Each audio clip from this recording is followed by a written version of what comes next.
Welcome to great Kirikalan magic show. அலைகடலான திரண்டு வந்து ஆர்ப்பாட்டமே இல்லாமல் இங்கு அமைதியாக அமர்ந்திருக்கும் என் ரசிக பெருமக்களே, உங்கள் எல்லோருக்கும் என் அன்பார்ந்த முதல் வணக்கம்.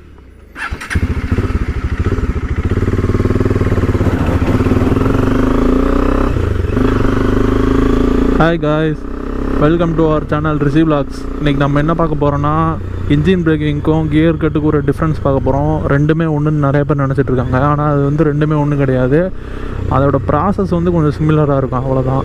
நம்ம இன்றைக்கி இன்ஜின் பிரேக்கிங்கும் கியர் கட்டுக்கும் என்ன டிஃப்ரென்ஸ்னு சொல்லி பார்ப்போம். இப்போ இன்ஜின் பிரேக்கிங்கிறது என்னென்னு பார்த்தீங்கன்னா, 60-70 போயிட்டுருக்கீங்க, எனக்கு முன்னாடி அப்டக்கிள் இருக்குதுன்னு தெரிஞ்சிருச்சுன்னா நீங்கள் பிரேக் யூஸ் பண்ணாமல் இன்ஜின் பிரேக்கிங்கை யூஸ் பண்ணி நீங்கள் வந்து வண்டியை ஸ்லோ டவுன் பண்ணலாம். நீங்கள் 70 போயிட்டுருக்கீங்க, டக்குன்னு ஒரு கியர் டவுன் பண்ணி விட்டுட்டிங்கன்னா வண்டி அதுவே ஹையர் ஆர்பிஎத்தில் போயிட்டு ஸ்லோ டவுன் ஆகிரும். இன்ஜின் பிரேக்கிங் எப்படி வந்து ஒர்க் ஆகுதுன்னு பார்த்தீங்கன்னா, நீங்கள் த்ராட்டில் க்ளோஸ் பண்ணுறப்போ வந்து த்ராட்டில் வால்வ் க்ளோஸ் ஆகிரும். அப்போ வந்து ஃபியூவல் சப்ளையும் ஏர் சப்ளையும் வந்து இதாகிரும், கட் ஆகிரும். அப்போ வந்து இன்ஜின் பவர் ப்ரொடியூஸ் பண்ணாது.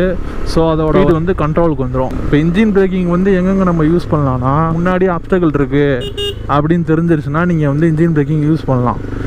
இல்லை ஸ்லோப்லேருந்து டவுன் ஆகிட்ருக்கீங்க, அதாவது ஹில் ஸ்டேஷன்லேருந்து கீழே வந்துட்டுருக்கீங்க அப்படின்னா நீங்கள் வந்து இன்ஜின் பிரேக்கிங் யூஸ் பண்ணலாம். ஏன்னா நம்ம ஹில் ஸ்டேஷன்லேருந்து வந்துட்டுருக்கப்போ பிரேக் அதிகமாக யூஸ் பண்ணுவோம். பிரேக் அதிகமாக யூஸ் பண்ணிங்கன்னா வந்து பிரேக் பேடு ஹீட் ஆகி வந்து பிரேக் ஃபெயிலியர் ஆகிறதுக்கு சான்சஸ் இருக்குது. நீங்கள் வந்து அந்த நேரத்தில் வந்து இன்ஜின் பிரேக்கிங் பண்ணி அந்த பிரேக் ஃபெயிலியர் வந்து தவிர்க்கலாம். அடுத்து நீங்கள் இன்ஜின் பிரேக்கிங் எங்கே யூஸ் பண்ணலான்னா, இப்போ நீங்கள் வந்து மழை பெஞ்ச ரோட்டில் போயிட்டுருக்கீங்க, எனக்கு வந்து பிரேக் பிடிக்கிறது வந்து கான்ஃபிடென்ட்டாக இல்லை அப்படின்ற நேரத்தில் வந்து நீங்கள் இன்ஜின் பிரேக்கிங் யூஸ் பண்ணலாம். அதுக்கப்புறம் இன்ஜின் பிரேக்கிங் வந்து வேற எங்கே யூஸ் பண்ணலான்னா, நீங்கள் வந்து இப்போ ஒரு ஆஃப் ரோடுமாக இருக்க செக்ஷனில் வந்து கல் நிறைய அதிகமாக இருக்கும், க்ரிப்பிங் வந்து அதிகமாக இருக்காது டயருக்கு. அப்போ நீங்கள் வந்து இன்ஜின் பிரேக்கிங் யூஸ் பண்ணிங்கன்னா பிரேக்கும் யூஸ் பண்ணணும், இன்ஜின் பிரேக்கிங் யூஸ் பண்ணணும். அப்போ வந்து உங்களுக்கு கிரிப்பிங் கொஞ்சம் அதிகமாக கிடைக்கும். அதனால் வந்து கான்ஃபிடென்ட்டாக நீங்கள் வந்து வண்டியை நிப்பாட்டலாம்.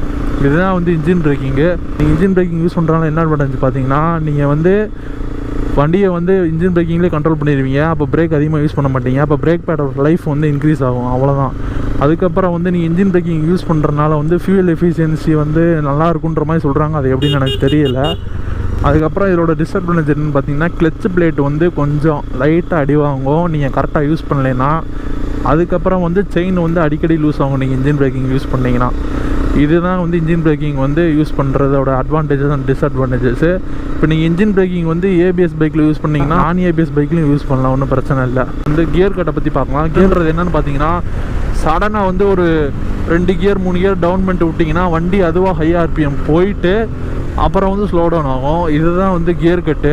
வந்து நீங்கள் ஹையர் ஆர்பிஎம்மில் பண்ணுறப்போ மேக்ஸிமம் ஆர்பிஎத்தை வந்து டச் பண்ணிடுச்சுன்னா வந்து அதுக்கு மேலே வந்து இன்ஜினோட பவர் ப்ரொடியூஸ் பண்ண முடியாது. அப்போ வந்து டக்குன்னு வந்து வீல் லாக் ஆகிரும் ஏபிஎஸ் இல்லாத வண்டியில். ஸோ நீங்கள் வந்து ஏபிஎஸ் இல்லாத வண்டியில் வந்து கியர் கட் பண்ணுறப்போ பார்த்து யூஸ் பண்ணணும். கியர் கட் ஃபஸ்ட்டு எங்கெங்கே யூஸ் பண்ணணும்னா, இப்போ நீங்கள் ஒரு மேக்ஸிமம் ஸ்பீடில் போயிட்டுருக்கீங்க, ஒரு 80-90 போயிட்டுருக்கீங்க, திடீர்னு வந்து நாயோ இல்லை ஆளோ குறுக்க வந்துட்டாங்க, அதாவது அந்த இடத்துல வந்து பிரேக்ஸ் யூஸ் பண்ணி வண்டி நிப்பாட்ட முடியாது அப்படின்னு நீங்கள் நினைக்கிறீங்க, நீங்கள் வந்து கியர் கட் யூஸ் பண்ணலாம். அந்த இடத்துல வந்து இப்போ நீங்கள் கியர் கட் யூஸ் பண்ணுறதுனால என்னென்ன டிஸ்அட்வான்டேஜ் பார்க்கலாம்.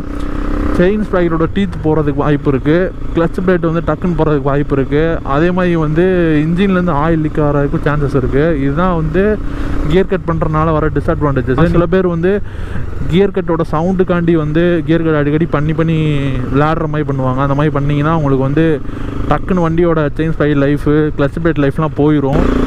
இன்னொரு விஷயம் நான் சொல்ல மறந்துட்டேன் காய்ஸ். இப்போ நீங்கள் வந்து பிரேக் அப்ளை பண்ணுறப்போ வந்து கிளச்சை பிடிச்சிட்டு பிரேக் அப்ளை பண்ணக்கூடாது. ஏன்னா நீங்கள் கிளச்சை பிடிச்சிட்டு பிரேக் அப்ளை பண்ணுறப்போ வந்து இன்ஜினுக்கும் வீலுக்கு இருக்க கனெக்ஷன் வந்து கட் ஆகிரும். ஸோ வந்து வண்டியோட வந்து பிரேக்கிங் வந்து கரெக்டாக இருக்காது. இப்போ நீங்கள் வந்து பிரேக் அப்ளை பண்ணுறீங்கன்னா கிளச்சை பிடிக்காதீங்க, கிளச்சை பிடிக்காமல் பிரேக் அப்ளை பண்ணுங்கள். இதுதான் கியர் கட்டுக்கும் இன்ஜின் பிரேக்கிங்குள்ள டிஃப்ரென்ஸு. நம்ம அடுத்த வீடியோவில் சந்திப்போம். பாய்.